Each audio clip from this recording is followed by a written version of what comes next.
이번엔 소고기 장조림을 할 건데요. 양지머리 600g을 깨 10분 정도 담궈서 핏물을 빼줘야. 소고기는 양지머리, 사태, 안심, 홍두깨 여러 종류가 있는데 기호에 따라 선택하시면 됩니다. 재료는요, 핏물 뺀 양지, 간장이 들어가고요, 통후추, 다시마 2쪽, 무 1쪽, 표고, 건표고가 들어가고요, 청양고추가 들어갑니다. 대파 2개 작은 거 들어가고요, 양파 큰 거 하나 들어가고요, 홍고추 3개 들어갑니다. 그리고 이건 깐 계란 아니에요. 청계알입니다. 우리 조행수 고객님이 직접 길러 낳은 계란이죠. 일반 계란으로 하셔도 됩니다. 핏물을 뺀 고기를 잠길 만큼 물을 붓고 10분 정도 살짝 데쳐줍니다. 냄비에 계란을 넣고 삶아줍니다. 물을 먼저 붓고 계란을 동동 띄우듯이 놓다 보면 냄비 바닥에 부딪히면서 깨음이 가고 삶아지면서 이렇게 흰자위가 터져 나오거든요. 이렇게 가만히 이렇게 냄비 바닥에 계란을 놓고 물을 부어줍니다. 계란도 물을 붓고 15분 정도 삶아줍니다. 냄비에 소고기가 끓기 시작합니다. 7분 정도 끓었어요. 너무 오래 끓이면 소고기에 맛있는 물이 다 빠지기 때문에 살짝 익을 정도 끓여서 불을 꺼주고 헹궈주겠습니다. 찬물에 한번 헹궈줍니다.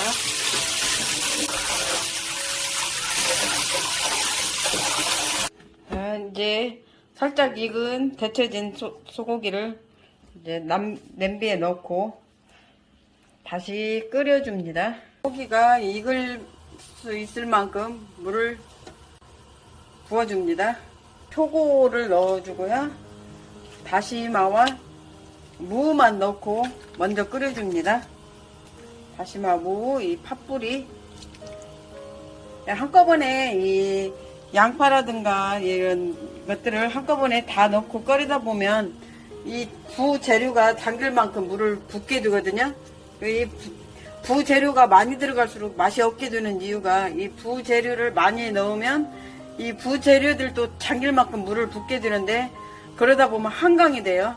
한강이 되면 장조림이 되는 게 아니라 소고기 탕이 될 수가 있어요. 그래서 진한 소고기 맛이 나는 게 아니고 소고기 탕이 돼서 부재료가 많이 들어갈수록 맛이 없게 되는 경우가 있는데 그 원인이 여기에 이제 소고기를 넣고 부재료를 넣고 이 부재료들이 물이 잠길 만큼 붓다 보면 한강이 되고 그래서 이제 맛이 없게 되거든요. 그래서 일단 저는 소고기가 익을 수 있을 만큼 물을 붓고 다시마와 무, 표고만 넣고 먼저 끓여서 소고기가 익은 다음 나머지 재료들은 넣겠습니다.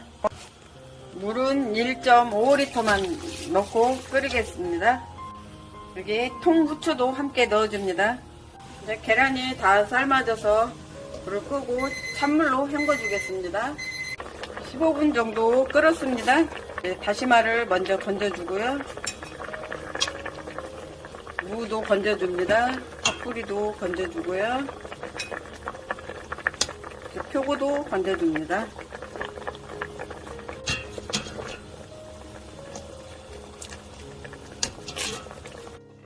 불은 중불로 줄여주고 더 삶아지는 동안 계란을 까줍니다. 하루에 계란 2개 먹으면 좋다고 하는데 실제로는 그게 잘 안 먹어지죠. 소고기 장조림 할 때 계란을 넣어서 하면 하루 2개는 거뜬히 먹을 수 있답니다. 깐 알은 한번 헹궈줍니다. 이 껍질들이 붙어 있어서 씹히면 안 되니까요. 1차 삶은 다음에 이렇게 간장을 넣고 다시 졸일 때 찢어서 졸여줍니다. 그러면 간이 고르게 배어서 더 맛있게 되겠죠. 다시 삶아진 고기에 이제 깐 계란, 삶아서 깐 계란을 한번 씻어서 이렇게 넣어주고요. 여기 간장을 부어줍니다. 다시 이렇게 계란을 넣고 끓기 시작하면 중불로 줄여줍니다. 이 20분이 끓었네요. 이제 마지막으로 나머지 재료들을 넣어주고 다시 5분이 돼갑니다. 이제 불을 꺼주겠어요.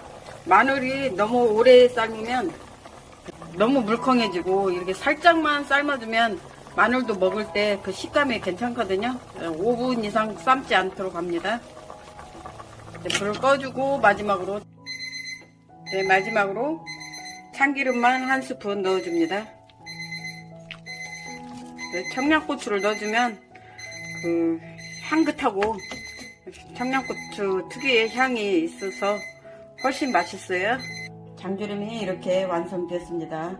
부재료인 마늘이나 양파 등을 한꺼번에 넣지 않고 마지막에 넣어줌으로써 물을 많이 붓지 않고 장조림을 하게 되니 장조림 본연의 맛은 살려지고 이 부재료인 마늘이나 양파 등도 식감이 살아서 함께 드실 수 있답니다. 시청해 주셔서 감사합니다.